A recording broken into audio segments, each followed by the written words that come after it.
when you come to China, you would work. Yes, it's not so easy. You would work, and if you want to make value for yourself, you will make value for yourself. Prior to my coming to China, I had a lot of things that would have discouraged me, but I came, and I'm happy I did because it helped me grow. Like, I grew mentally, I grew academically, I grew for instance, before I came here, yes, everyone knows Linda is outstanding academically, but the my mindset towards studies, towards research is different, is more improved. Like the way I see research now is not like the way I do see it while in Nigeria. So when you come, have the right mindset, know that you're coming to give value for yourself, for your country, for your continent, and for the world. Ensure you have aim, ensure just know that it's for you. Maybe that will help you do better. So China is a great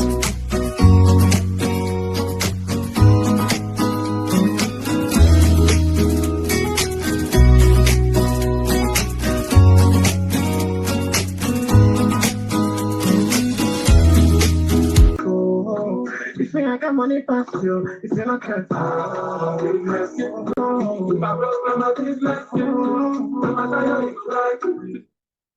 So thank you very much, everyone. A very good evening to you all. My name is Emmanuel. Compliments of the season to you all. And for this night, we just want to have a look at assessing scholarships in China, especially for the 2023-2024 academic session. I'm very, very grateful to all of you and to everyone, especially Dr. Gayos, Dr. Linda, Dr. Matthew, and to myself. We are doing this for our brothers back home, for Africa, for the world at large. It's our time, it's our resources, it's our energy, and we are most very, very grateful for it. I think humanity will remember us for this. Thank you very much. So for the purpose of this video, it's just it's a free content. It's not going to be there won't be any infringement on this video. So it's going to be open information for scholars, for prospective students back home, and then it's going to be widely played instead of everybody. Oh, you are in China. Can you just tell me how to apply, how to do all of that? This video could also be used to, could you watch this or something like that? And then if any one of you also have a YouTube channel, we can share the videos with them also, so that we can have a wider accepted view of this video. So we quickly go to the business of the day. We're just going to be rotating the circle, and I hope that it's going to be, it's not a serious video. We are just going to play around it, and then we are just going to have fun of it. I'm never a serious guy. I don't like being serious as well. Yeah. What of Linda? I think Linda is serious. Yeah. Maybe Matthew. I'm sure Matthew is not also going to be serious. So Matthew can be serious whenever it comes to activism. Oh yeah. To another move, in another world when it comes to activism. Yeah. So Linda, thank you for joining us tonight. Can you just give us a brief introduction of yourself? Okay, it's nice to be here. Thank you so much, Dr. Emma, for inviting me. And I would like to say Happy New Year to everyone listening to me. So I am Chidimma Chiamaka Linda. People call me Linda because it's easy to call, easy to pronounce. So I was a CSE scholar from 2019 to 2022. I'm a scientist with a great vision to contribute to United Nations Sustainable Development Goal So far, my research and my activities circle towards education, health, and environment. So that is Linda. Thank you. Thank you very much, Linda. Good to have you. Dr. Yomi, you just tell us a brief introduction of yourself. Thank you very much. It's good to have everyone, smiling at me as I'm, looking at your faces. Yeah, and it's good, to have us again in 2013. I mean, 2023 rather, 2023. So my name is Abayomi Gaius Oshotui. Oshotui is my family name. Abayomi is my first name, and Gaius is my middle name. So some people call me Yomi. That's the short form of Abayomi, and some people call me Gaius. So it's so whichever you feel convenient to call Abayomi, Yomi, Gaius. Currently, I'm studying, on my PhD program in the University of Science and Technology of China, and I'm a geophysicist. So I've been practicing for quite some time, and now we are back in school. What we call side hustle in Nigeria. So geophysics is a major and a side hustle. Sometimes when I'm involved in some other things, it becomes a side hustle, and sometimes when we do it full time, it's a full hustle. So and I'm currently studying on the CASTOAS, the Chinese Academy of Sciences and the World Academy of Sciences joint as presidential fellowship in USTC. What else do I need to say about myself? Well, I'm passionate about the environment. I'm passionate about natural disasters, and I'm passionate about people, as well. Because when we talk, when we deal with the environment or deal with natural disasters, the people are the most, touched. The environment can naturally regenerate itself, but the people, once a man is gone, the man is gone. So, and actually, that is what my research is in seismology. So that's what my research, is focused on. Maybe for now, that's what I can say about I'm married. Great, great. Thank you so much. Dr. Matthew, over to you. Thanks so much. It's a great pleasure, and also I count it a good opportunity to be called upon to a gathering like this, the gathering of the scholars. So without much ado, I am Matthew. That's I think the easiest name that come to be my name in China. So, but my full name is Jayola Matthew Ademola. So I just like others, I also I'm a doctoral student here in China, a PhD scholar, studying at Harbin Engineering University. I'm currently doing my PhD in nuclear engineering. Of course, I had just to cement my previous field, which is a master's in nuclear engineering. I'm also happy to be here. Yeah, thank you, everyone. It's so guys out there, you can see that we brought scholars, experienced people who have lived quite a number of years in China to you all. From from the most accessible scholarship like CSC to CASTOAS, which is now ANSO, and then we didn't just even bring people who are just new to the system. We brought experienced scholars who have got quite a number of scholarship and have experience in application and all of that to you. So join us, pay attention to everything they are going to say. Don't just miss a line. Pay attention. I'm very sure that we welcome you to China by August, September, of course, to maybe to November this year again. We are doing it for you, and make sure that you also share with your loved ones, your friends. In our place, they said that God can give everyone everything. So you don't need to keep this information for yourself. Share it. So many opportunities you are going to get, of course, in this process. So thank you, everyone.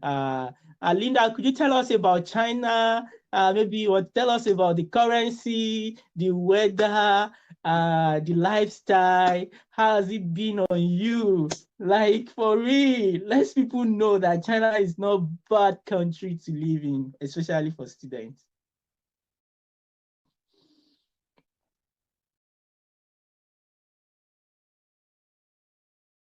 Thank you so much. So, to talk about China is actually encompassing because it's a very big country, you know. Yeah, and it's really growing recently. So, there are so many things that make China a beautiful country and also make it stand out from the rest, such as if we want to talk about some of the famous things, we talk about the Great Wall of China. We also talk about the food in China, you know. So it's so interesting to know that based on regions, there's some kind of variety you get when you demand for food. Like if you go to the north of China, if you like salty food, then you're at the right place. If you go to the western part of China, if you want to buy halal, like the Muslims, you know, you're in the right place. You have them in abundance. If you go to the central China, if you want spicy food, like people like Linda that like spicy food, so you're at the right place, you know. So if you go to the eastern part of China, if you like sweet and sour food or sweet and light food, you're at the right place. If you go to the south of China, if you like sour food, you're at the right place. So this is how beautiful China is when it comes to food. And very common in China is their noodles, the Chinese noodles and then dumplings. So aside from food, we also have the some nice sceneries like the Forbidden City in China, which happens to be like the biggest imperial palace in the world. We also have the Yangtze River, which also happens to be the longest river in Asia. So there's panda, you know, this panda we see on TV and movies. It's a lot here in China. And also we have the Kung Fu. If you remember Yeah. the Yakshan thing, you know, so people practice Kung Fu. So all these things make China an amazing country. So when it Yeah, thank you everyone. It's so guys out there, you can see that we brought scholars, you know, experienced people who have lived quite a number of years in China to you all. Uh, from from the most accessible scholarship like CSE to CAS tours, which is now ANSO, and then we didn't just even bring people who are just new to the system. We brought experienced scholars who have got quite a number of scholarship and have experience in application and all of that to you. So join us, pay attention to everything they are going to say. Don't just miss a line. Pay attention. I'm very sure that we welcome you to China by August, September, of course, to maybe to November this year again. We are doing it for you, and make sure that you also share with your loved ones, your friends. Uh, Dr. Gayos, could you just tell us how can we get supervisors in China? What are the requirements? What do we need to do? If you have country specific, especially for scholars from Nigeria, from any African countries, if you have, how do we get supervisors in many Chinese universities? Thank you very much, for having me here. And also, also I just want to commend Linda for that uh, elaborate elaborate Yeah. description of the life in China. Actually, it's quite the experience has been quite interesting, and at the same time, I will say it has come with mixed feelings as well. Yeah, but I wouldn't want to go to that. Maybe later on we can still have some talks around that. Yeah, yeah. About securing scholarships in China. In the course of my introduction, earlier I mentioned that I'm on the CASTWAS President Fellowship, and the interesting thing is that we happen to be in the last set, the last intake of the Castwas President Fellowship. So thereafter, after my set came in, it was maybe changed or stopped. Then something similar, came up, the ANSO scholarship. Yeah, but I want to say that there are no hard and fast rule when it comes to securing a scholarship. All right, but of course, there are some basic things that anyone intending to secure a place in on any of the scholarships, should do. Maybe getting your documents ready. That one is, for that fundamental. And policies change with time, so it's important that any applicant should get familiar with that. But before going to the document side of it, let me talk about how you can secure a supervisor. That one seems to me like maybe the most important, even though some schools would say you don't need to have a supervisor. Of course, I've met people who don't have an acceptance from a prospective supervisor, and they were picked. They got admitted, and they got scholarships. I will try as much as possible to be blunt and also be a little bit diplomatic. But of course, I will make my points known. It's like I'm acting too serious. I don't want to be too serious. Yeah. Okay. I want to talk to be as if I'm talking to Senator Maho, and coincidentally, not coincidentally, but by providence, Matthew is my blood cousin. So so we've known each other, I don't know when. All right. So first, let's talk about securing a supervisor. The surest way, from personal experience, the surest way to secure a supervisor is through recommendation. Okay, through recommendation. If you know anyone in China, it's the same thing everywhere in the world. All right, if someone can speak for you, if someone can recommend you and vouch for you that, oh, that guy is always ready to work, he's always willing to learn. If someone can just speak for you, that is what worked for me. That's my own personal experience, because I remembered I applied to basically 2 schools, maybe Zhejiang University, I guess, and that's where Linda finished from. So I applied to Zhejiang University. A professor, applied. A professor accepted me there. All right, but we have to take an entrance exams. So in the course of trying to write the entrance exams, connection, thing, the internet messed up, and I got, I guess, one of the subjects I couldn't write. Yeah, that's back in 2018 or maybe 2019, early 2019. Yeah. So number 1, recommendation. Number 2, this was how I got a supervisor in Zhejiang University. I saw the article of one young, maybe an associate professor, or maybe a researcher online, and I sent an email to him. Oh, I read this and this and this, and I would love to work with you. And in fact, he replied very swiftly, and he said that yes, I'll be willing to work with you. So what do you want to do? So in the course of our conversation, in the course of our exchange, so it was later when I sat back and I compiled all those things, then I was able to see that this is a complete research proposal. When I piece all those emails together, I did not find it hard to write a proposal, for research, because all the things I needed to put together to make a research proposal were in a conversation. They asked me, series of questions. Of course, I don't have to give him immediate response or immediate responses. I will have to maybe go and search, then, forward my response to him. And eventually, he said he would love to work with me, but he said he has left Zhejiang University to start, maybe to pick up a new appointment as maybe a professor, a full professor. He was a researcher, or maybe an associate professor an assistant professor or associate professor also in Zhejiang University. So he now said, well, because he's trying to, relocate, that would I want to follow him to his new school? When he mentioned the name of the school, I was like, I searched online and I couldn't, the school does not have a presence in.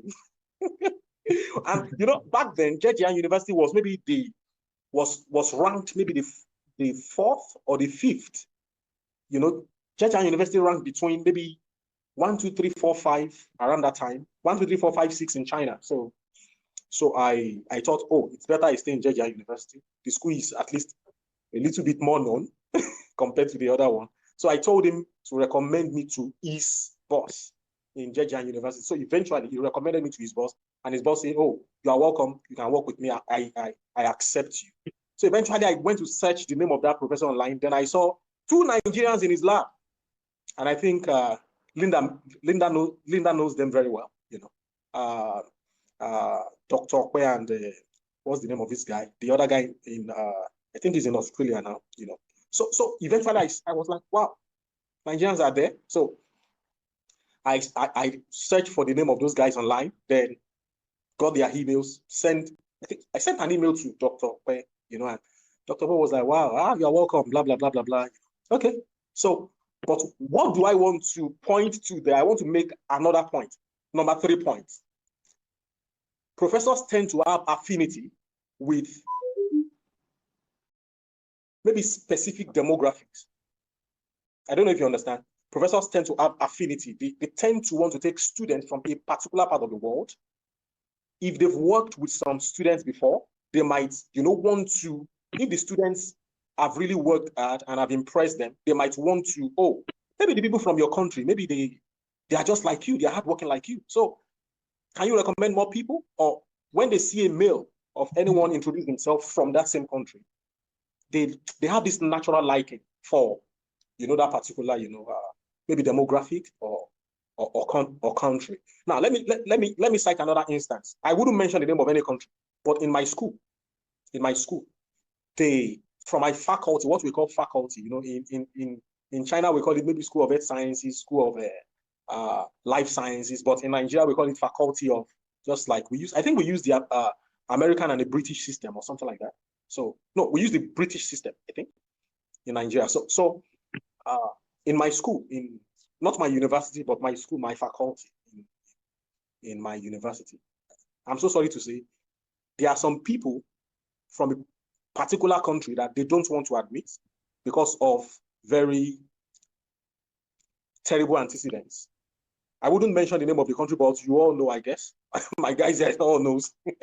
They don't want to, because those guys see themselves as assistant, Chinese. So they feel they can do away with anything. So literally their attitude, maybe those they've worked with in the past, I'm not saying all of them.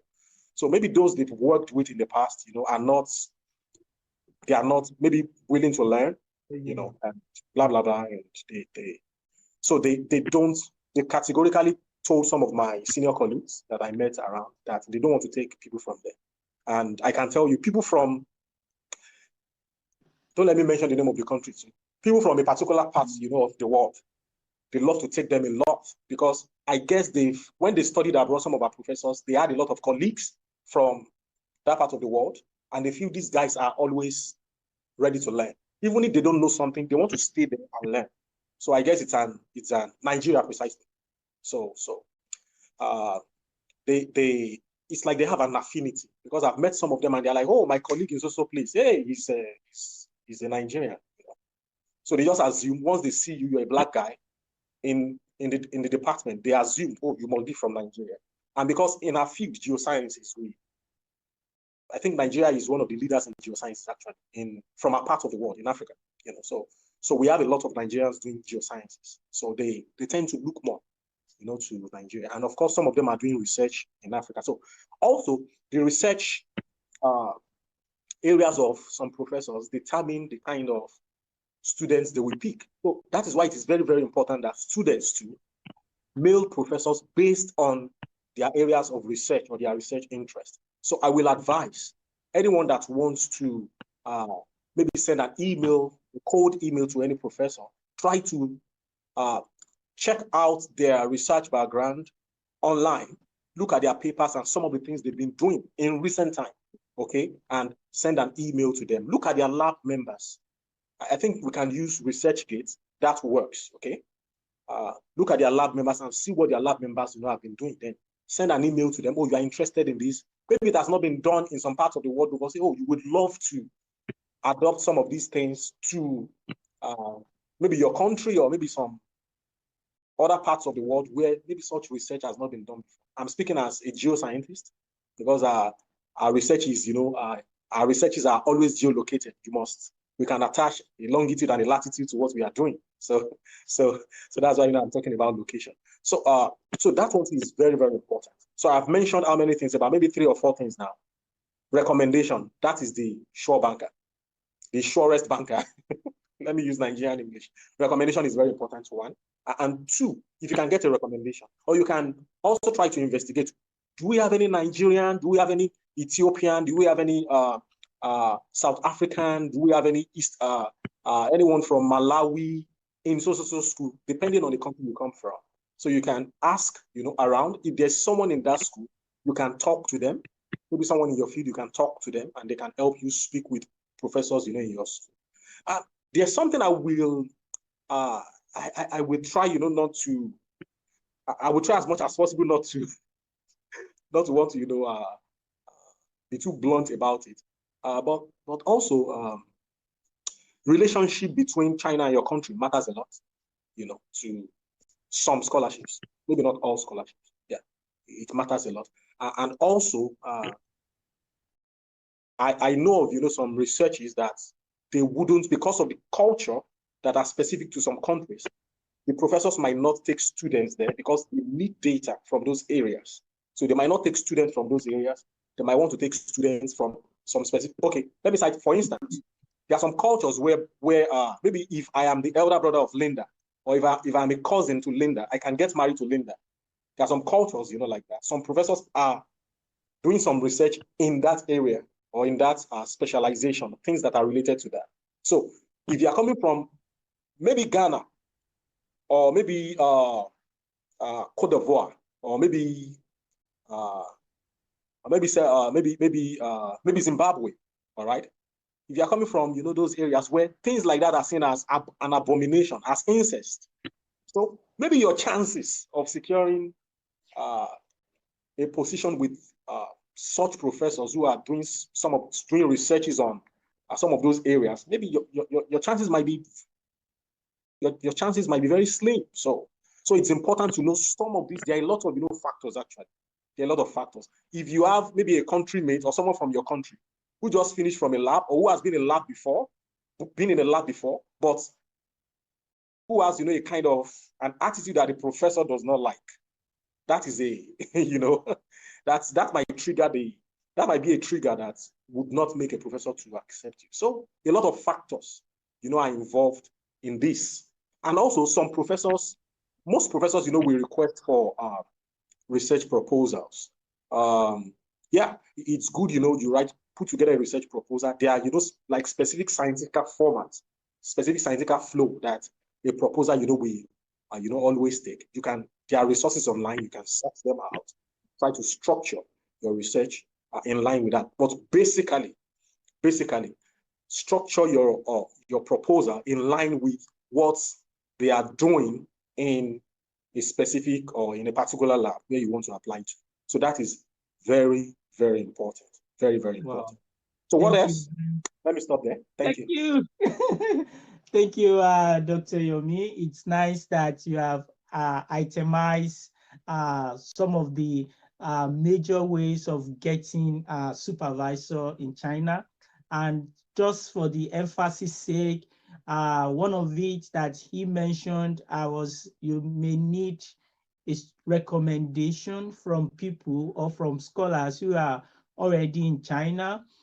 You could also do that through checking ResearchGate, Google Scholars. You could also send your cold email to professors. And then if you have an insider in the school, for example, your country mate and some of those people, you could also link up to them. And also, you may not need any of these. Just send your cold email, and then you can, when you have good documents, you have first class, we can't downplay, brilliancy, intelligence in all of these. You have papers, you have academic publications, you have been awarded many, scholarships, you have been part of some research groups. This could also work well for you. Uh, Dr. Matthew, over to you. For Nigerians specifically, do you would like to tell us maybe some special application requirements that you think that could be helpful? Okay, thanks so much once again. So, as we could see, Dr. Gaz has really, deep into one of the most important aspects because we are very specific this time around for PhD. Like I do dole out this orientation that the consideration for master's applicants takes less energy when it comes to preparation of their documents and their application processes compared to PhD applicants. And that is where the areas of recommendation matters, trying to secure the professor, a prospective supervisor, and which we could say that Dr. Gals really, really explains in detail. So another thing I really feel based on experience is that, of course, you ask in specific that about Nigerians. I know applications into different scholarships is not mainly meant for Nigerians, even though we have we have so many Nigerians. As well as one is to, make comparison in proportion to other African nations. And of course, it's not just only China. We have a lot of Nigerians all over the world. I think statistically they said in every 5 Africans, three there's chances of having three who are Nigerian. Yeah, in every 5. So definitely anywhere you go, not just China. So, but another thing I was trying to talk about is for PhD applicants, anyone coming to China needs to come with the zeal, the readiness to work. And what do I mean by this? Is from experience, not just even I think there was a time I was discussing with Bulgarians and it was the same. It's just the same in most schools in China. As PhD student, you must have the mindset that you are coming to do your work yourself. Most master students, even with the previous work they are doing with research, they have most of them, do work under maximum guidance of their supervisors. But from experience, not just from few of us, but from a large pool of people that we have sampled, there's this natural trend that most supervisors, they just leave it to your work. So you have to be ready to make a lot of rigorous self-learning. So it is not going to be a place for lazy minds who are not ready to sit down and make a lot of self-learning. So anybody coming as PhD applicants must come with that enthusiasm, that readiness to work, that readiness to stay days in lab, that readiness to do research, independent research, readiness to know how to write paper, publications, and all of that. So that's for that. And one thing is, I can say with a very strong boldness that when it comes to some of these tough things, you always see Nigerians there. Like the popular slogan, they say Nigeria know they carry last. So even in those areas where people are doing rigorous job, you always see Nigeria. I have it several times when Linda was here, those times where Linda is always in the lab. In fact, for her to even pick call is difficult or to reply to chat. So it is all the product of all this rigorous self-learning process. So, and I think that is one of those things that makes it somehow different from the way it is in probably in places like the US. One thing is because maybe I don't know if it's also a generic phenomenon that very often foreign students are always having a different workstation. For example, maybe for us in the US, you have, either you're from Pakistan, from Nigeria, from US, from Canada, once you're with your supervisor, you can share the same offices. But I think most schools in China, there are different offices for foreign students, while they are different for Chinese students. I've seen that in my school. I've seen that I've also had colleagues sharing the same thing. So, which makes sharing of knowledge somewhat difficult. And this is one reason why anyone coming to this place needs to have that mindset that you want to do a lot of self-learning. And of course, there are, I'm not sure if the general application material has been highlighted. So, which is, for example, says I'm a scholar, and I think there are basic application materials that are general, I think, to every either CSC or ANSO or whatever scholarship in China. And that is, number one is your CSC application form, which has to be filled and submitted online.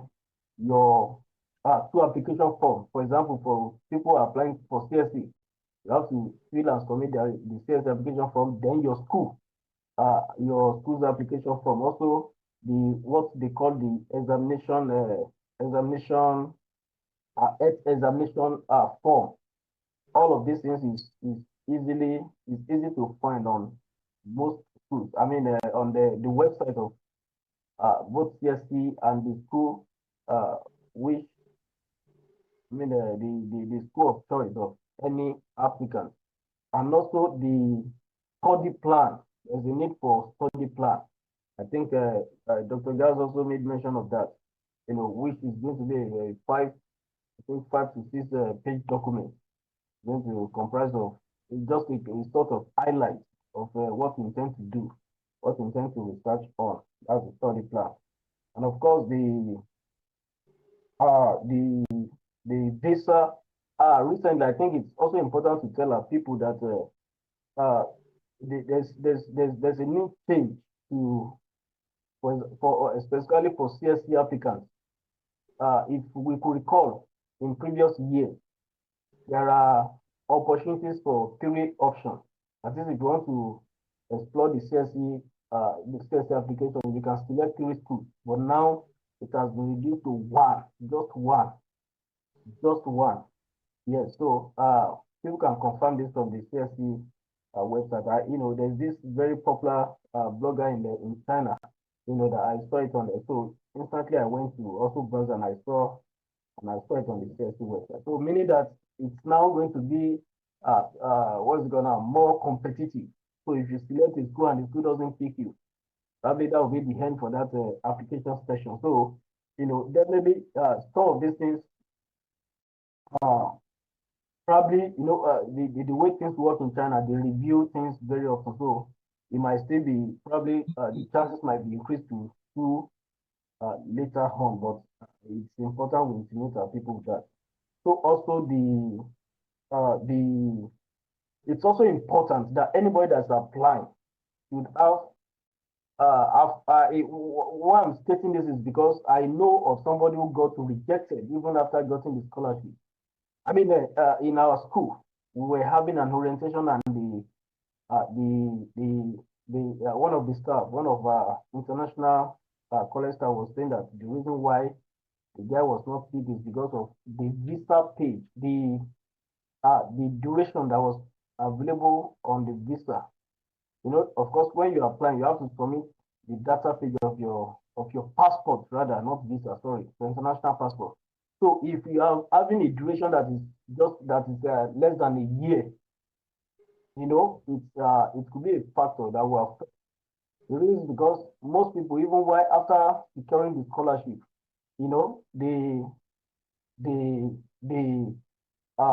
based on the explanation the woman was given, I mean the woman gave is that, for example, if somebody who is having just 1 year on his international passport this thing, and the person got admitted, he entered China with the 30 days this thing. So meaning that after a year, the person will have to go and renew again. I mean, get a new passport and it will take them extra, effort to to process residence permit on the new passport. So they feel that those stress are just unnecessary. So this is some of the caution the woman was trying to that we should tell our people. Anybody that's going to apply should have at least 3 to 4 years available on the database. So I'm going to stop at that point. Thank you. Wow. Thank you so much, Dr. Matthew. Thank you for that expository advice. Thank you, everyone. Linda, a quick one. Could you just identify some scholarships that are very, famous in China that people can just itemize them for us, for masters, for PhD, or any other scholarships that you could just list for us briefly? Okay, thank you so much. So when it comes to China, very famous and very commonly accessible is the CSE scholarship, which I finished with. So it's open for masters, it's open for undergrads, and it's also open for PhD students. So aside from the CSE scholarship, there's ANSO. ANSO scholarship is well paid when it comes to PhD as compared to CSE. So ANSO offers for masters and it goes for PhD as well. So you could apply for ANSO, masters, and PhD. So aside from CSE and ANSO scholarship in China, most universities have university scholarship. So of which you could also apply for. A lot of universities in China have university scholarship. Aside from that, there are also agreements between China and other countries that allow for exchange between these countries. So a very common one is the Road and Belt Scholarship, especially with countries that have some construction ties with China. So there are a lot of scholarship, but mainly in order to access them, I would encourage you go to the school website, you check admissions, you check scholarships, and then you will see what scholarship you could apply for if you are interested in the school. So when it comes to China, the list of scholarship is not limited, but very common is CSC and ANSO. Thank you. Well, thank you very much. A quick one, Dr. Yomi. Do you feel that how would you like to talk about overcoming language barrier? Chin chan chan. People always just say chin chan chan, which has no meaning. So could you tell us how you were able to manage your life with the language in just in few minutes?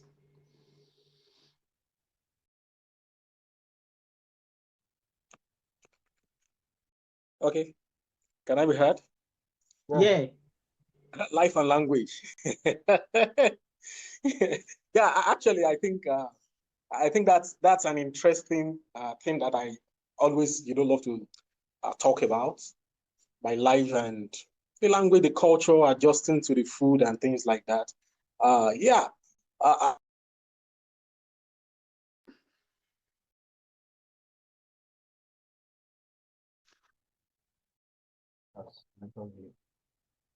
We lost Dr. Gaius.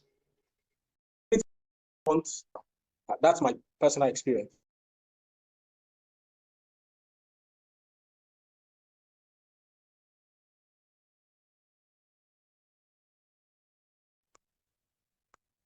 Can you hear me? Yes. You're back. Oh, I see. Oh, I'm sorry. I just observed. I just found. I just noticed that I was connected to the Wi-Fi. Okay, so the culture, the language, the food, and all those. It's one of the things that I love, talking about. And of course, if you have maybe some Chinese affiliates or friends or colleagues, they always love to ask such questions. Hey, how are you feeling? How do you cope with? And And I can say my supervisor is a very fantastic person. Ad lead will meet, and he wouldn't ask how I've been coping, you know.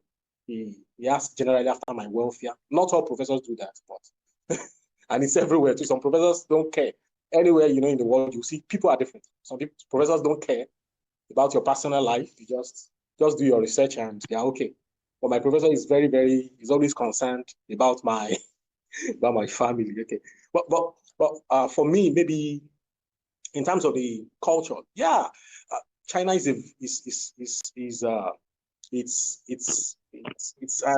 should I say, should I use extensively and intensively cultural, you know, place, such that you need to be mindful of your use of words, okay, and you know, most especially when you are speaking English, there are some ways, you know, you pronounce some. I mean, there are some ways, you know, we use words that to them maybe might sound maybe impolite, or maybe lacking in courtesy, something like that. So because generally the Chinese culture is such that the Chinese people are very polite.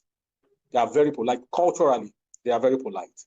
You know, the way they use words, the way they are similar to maybe West African Yoruba people that always, the way they use words, when they say a word, you know, oh, this is an elderly person. So they don't just, so they are very, very polite. So generally, you just need to be polite. Just move along with the flow. Sometimes when I want to address maybe a professor, I need to ask one of my colleagues, okay, so is it polite to maybe address the professor as maybe Professor Matthew or Professor Jayola, you know, maybe to address him by his family name or by his first name. So they might, oh, okay, you can address him this way. Sometimes I ask, if I use this word, is it polite? You know, you just need to be.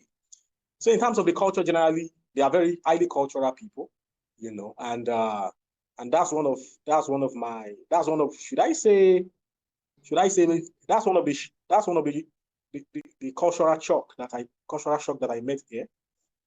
Highly advanced in technology and highly industrialized, but at the same time, the cultural aspect is still very strong. So yeah. So which other thing do I need to talk about? Yeah, I think you've done a good job for us. Let me quickly go to Dr. Matthew. Dr. Matthew, do you think that Nigerians or Africans can access African foods? Is it possible to be homey in China?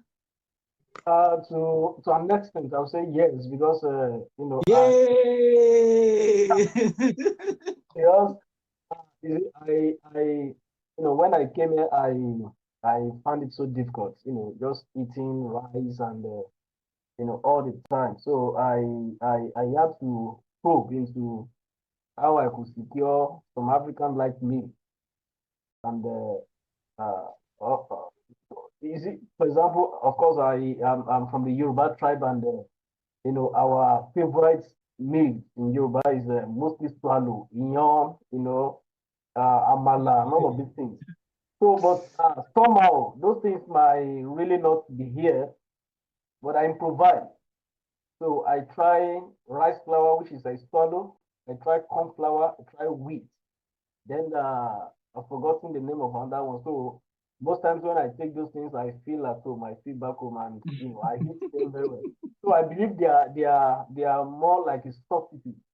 Of course, not also you know, not also taking away the fact that there are few of our mates here, but they are basically from you know, most of our African people who deals in importation of African food, and so which means they are really expensive to an extent, depend on the pocket of that student. So it's to me, I would just feel it's better uh, to employ the blend of the Chinese like you know, African meal with the few ones that we have, like you know, pando yam and all of that. So I would say yes. But it depends on the readiness of such an individual friend as to secure those food. But I think there are a lot of there are few of people, from Nigeria, from Ghana, who sell gari, who sell, plantain, who sell, ugu, who sell ogbono, and Milo, and all of these very, I think pounded yam, just few. I mean, just to mention few. So anyone coming here will also feel at home. It's not going to be a business of eating rice all the whole days of your program here. So, but most importantly, I think it's boiled down to choices. Some people are satisfied; they're okay with, eating rice. I have a friend that eats rice every day. I mean, he eats rice every day. So, but to me, I have to improvise. I love traveling. Yeah, yeah. Thank you very much. Thank you very much. So in China, you have access to wheat, you have access to different flour, you have access So, to pepper, you have access to tomatoes, and they have different fishes. If you want to go to cooking, just look for Walmart, and then you can see cocoyam. If you are from the eastern part, you want to make what's the name of that soup with cocoyam and all of that. So okra is there, and vegetables. They have a lot of vegetables also. So Linda, a quick one. Are there jobs available for students or after study? And then you can have this. Are there any racism effect you felt, or you think it could be a problem for someone who is just moving to a new country? Oh, thank you so much for the question. So when it comes to job opportunity in China, as a student, traditionally, international students cannot work in China during their study period, and foreign citizens cannot obtain visa for work as well without at least staying or working for like 2 years, without staying for like 2 years after studies in order to get work visa. But recently, I learned that there are change or reforms in the policy with regards to students working and schooling. But I don't know. I don't know how much this policy had been put in action. Maybe it's just a policy because it has been announced. At least I saw it on news that there is reform on the policy. But if it is already in play, that I can't tell. However, some students have the opportunity, especially if you have a very supportive supervisor, there's possibility of you to get internship while studying. So that's also possible. So I would encourage that if you have the intention to do some part-time job, or maybe you would want to do internship, or maybe you would like to do work and study, please ensure to ask from people who had studied in that school, or maybe with that professor, because there are some professors that you would not even have time to eat because you work with them. If I have to be sincere with you, but if you want me to speak as though everything is sweet, I can also do that. But I would encourage you make verifications before working with some professors, because there are some of them that even the 3 4 years of study is not enough.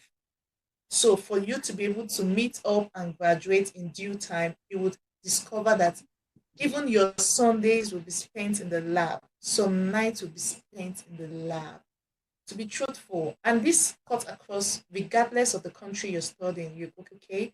So please ensure to make some findings before coming, so you don't feel discouraged. So when it comes to racism, in a community with people of different colors, actually racism cannot be it can't be totally ignored or neglected or said or being said not to exist or something like that. Definitely there will be racism, okay? People would see you because you're dark and they want to cross the road because they don't want to walk on same lane with you. All those things happen. But how do Linda tend to handle things like that? How do I tend to handle racism? How do we handle racism is actually what is most important. So for me, I handle it by reforming my mindset towards it. What do I mean by reforming my mindset towards it? I cannot hide away from a racist. No, you should hide away from me because you have a problem.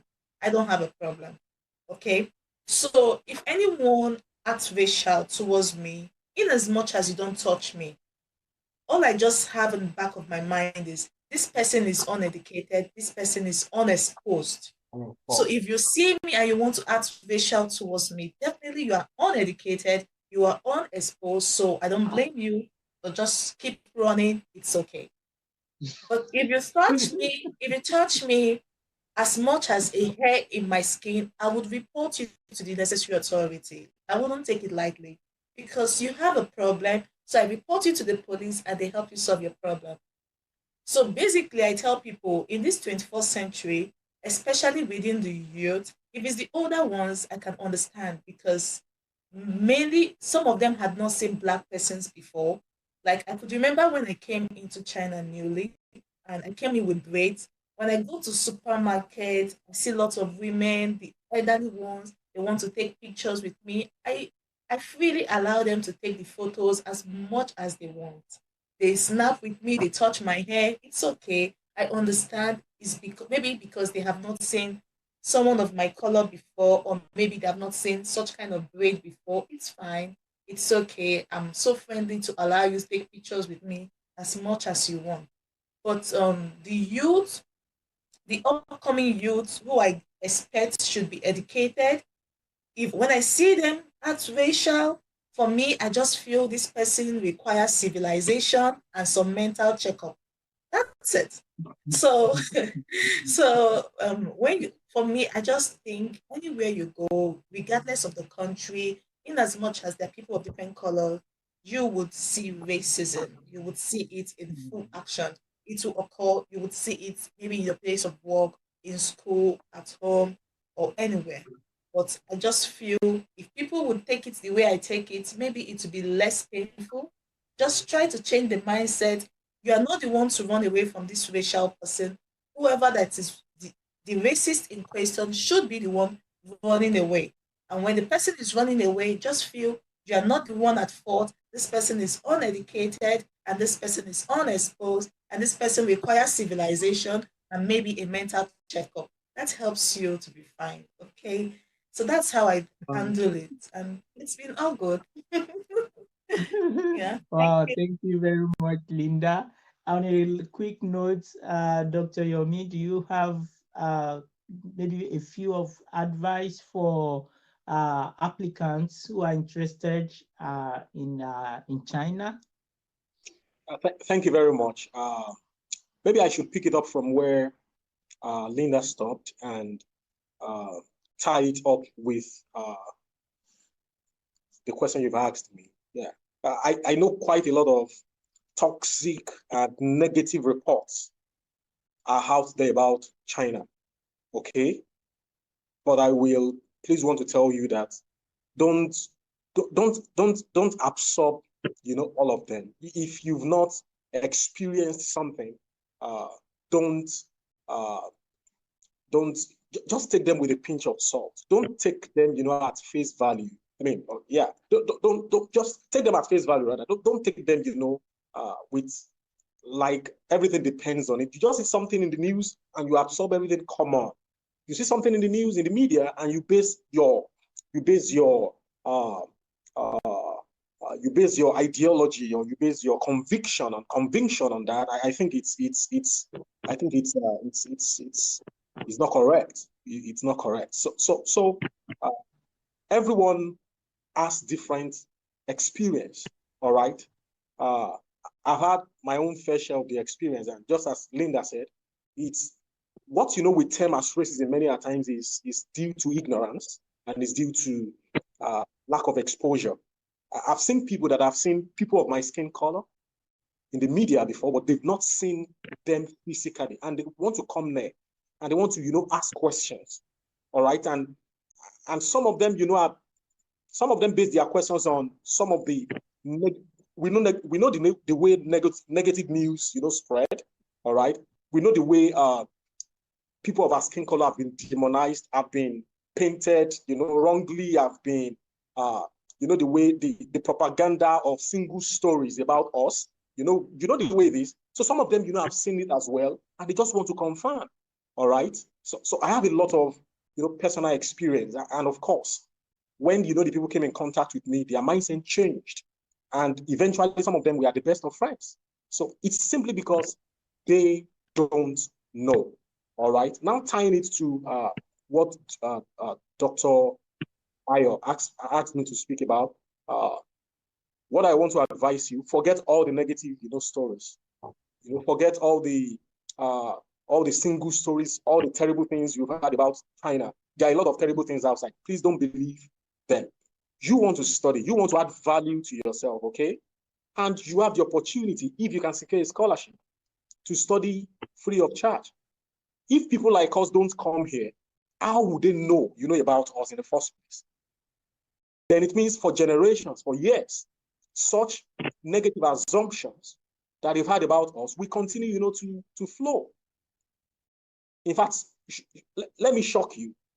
One of the researchers in my lab, many a times is always, scared or afraid anytime I copy him in a mail that I want to send to my supervisor, because he always feels, hey, the way my professor relates, with this guy, with this yummy of a guy, it's like there's no difference, I go to his office, even some of the students are like, wow, you go to professor's office?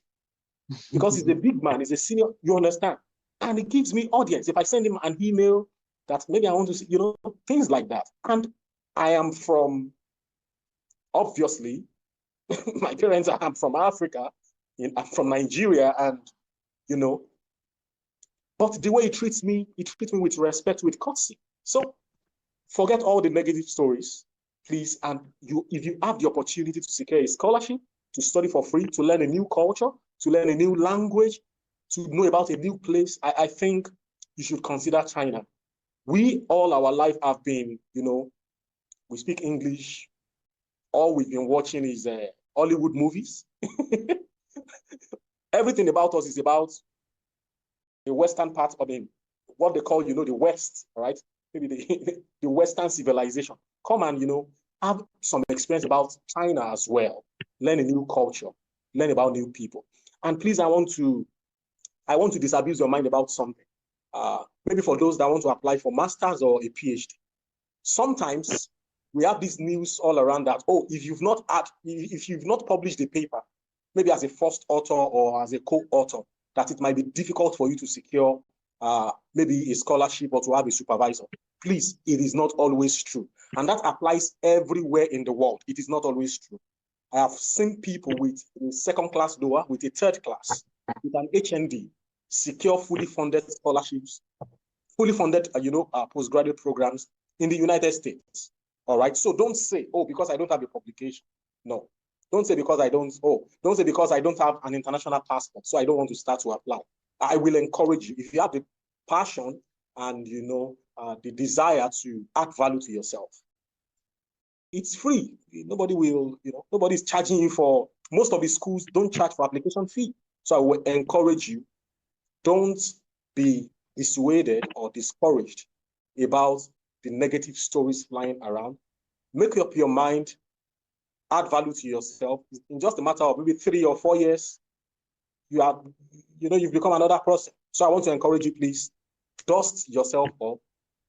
Start as early as possible. It's a new year, and shoot your shot based on some of the things we've said in this forum. Thank you very much. Wow, thank you very much for that last word of advice. It's so welcoming. Can I say this? Yes. Please? Yes. There's this saying in Nigeria that half bread is better than, some people will say maybe chin chin. Some people will say, half bread is better than puff puff, whichever way. Okay, it's if you feel, they've talked a lot of negative things about this place. Some supervisors are harsh. It is always, like that everywhere in the world. I have friends all around the world, and they've shared experiences with me. If you're like, I don't understand Chinese, but half bread, okay? A wise, man will try to understand what I'm saying. Half bread is better than puff puff. Wow, Thank you. thank you very much, Dr. Yomi. On that final note, it's so suiting to see you telling scholars back home that you don't actually need many publications, or you have to be first author before you apply or to get some things done. So scholars back home, this is just to encourage you. If you have those documents, it is good for you. And if you don't have them, that shouldn't stop you also from submitting your applications. And Dr. Matthew, could you give some word of advice to applicants who are interested in China? Yes, to corroborate what Dr. Giles just said. You see, it's also important to motivate our people that if you are to compare, uh, the cost to the cost if you take anyone to apply to schools in China. So if you have to compare that to other schools in the US and Canada, I think the gap is really wide. I could recall, myself applying to, I mean, when I sent my application to this school, the only naira it cost me was just 15,000 naira, and that was the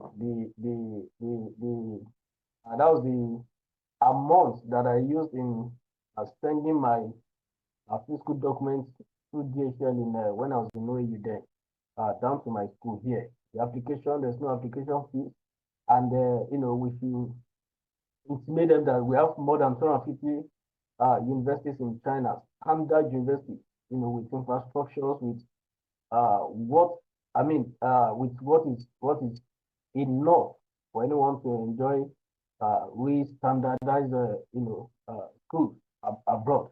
So with with those things in mind, I think it's enough to motivate anyone, meaning that there's a lot of options for anyone to choose from. Over 250, I think over 300 universities, with standard equipment and facilities.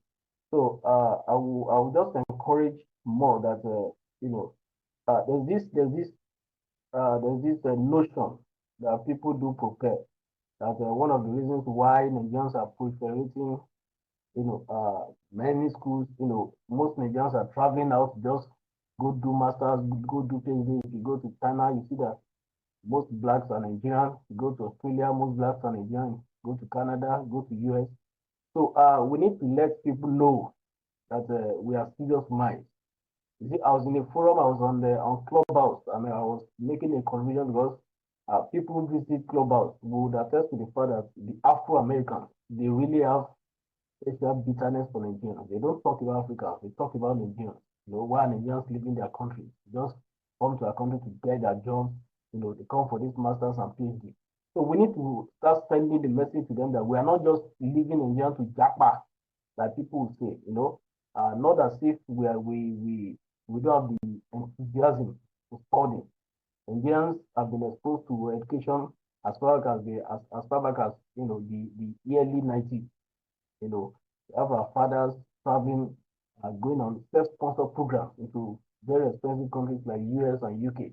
So we should replicate those things. We shouldn't, the motive of coming to China to come and study should not be on the basis of, I just want to leave the country. If you are coming here for masters, if you are coming here for PhD, come with that zeal, come with that readiness, come with that wit, that mindset to study and to come out, in flying color. So those are the few advice I have. Thank you, Mr. Well, thank you very much. This is mind blowing. Linda, on the last note, any advice for scholars, for applicants who would like to come and study in China? Okay, thank you. I would like to say China is a very beautiful place. But one thing you should always have in mind is when you come to China, you would work. Yes, it's not so easy. You would work, and if you want to make value for yourself, you will make value for yourself. Prior to my coming to China, I had a lot of things that would have discouraged me. But I came and I'm happy I did because it helped me grow. Like I grew mentally, I grew academically, I grew my for instance, before I came here, yes, everyone knows Linda is outstanding academically, but the my mindset towards studies, towards research is different, is more improved. Like the way I see research now is not like the way I do see it while in Nigeria. So when you come, have the right mindset, know that you're coming to give value for yourself, for your country, for your continent, and for the world. Ensure you have aim, ensure just know that it's for you. Maybe that will help you do better.